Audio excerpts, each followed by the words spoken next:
મિત્રો કેમ છો? નમસ્કાર મિત્રો, એક વિડીયો જોયો અને ઘણા વ્યક્તિગત દોસ્તારોએ પણ મને વોટ્સઅપમાં એ વિડીયો મોકલ્યો.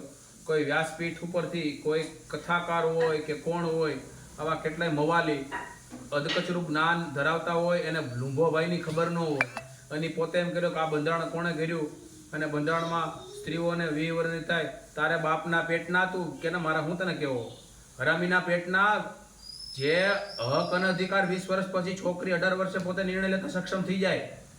અને જે તું ધર્મની વાત કરશો એમાં પહેલા તો એવું હતું કે કોઈ સ્ત્રીને 12 વર્ષની છોકરીને પરણાવી દેતા. 9 વર્ષની છોકરીને પરણાવી દેની દશા શું થાય? આજે તો અમરેલી તું ક્યાંનો છો કોને ખબર પડતું. અમરેલી કોર્ટે છેલ્લા 2 વર્ષમાં જે પોક્સો એક્ટ મુજબ એટલે કે 14 વર્ષની દીકરી અને 18 વર્ષની દીકરી ઉપર જે રેપ થયા અથવા એની છેડતી થઈ તો 20 વર્ષની છેલ્લા 2 વર્ષમાં 50 થી પણ વધારે લોકોને સજા આપીશ. અને તું પાછળની વાત કરજો, પાછળ તો 9-10 વર્ષની દીકરીને પરણાવી નાખતા હતા. અને તમે આવા નાલાયકોને કાંઈ ભાન નથી, કોઈ જ્ઞાન નથી અને તમે પોતે આવા મોટા મોટા ઓલા વ્યાસપીઠ ઉપર બેસી જાઓ છો અને સામે બેઠેલી પબ્લિકને તમે ખોટે ખોટું જ્ઞાન પાત્રો છો. ભણવા મોબાઈલ ચાલુ થયો છે નહીં, તને કોલ કર્યો પણ તારો કોલ તને લાગ્યો નહીં. એટલે આવા હરામીના પેટનાઓને હું છે એ જ કાંઈ ખબર નથી પડતી, કાંઈ ખબર નથી પડતી.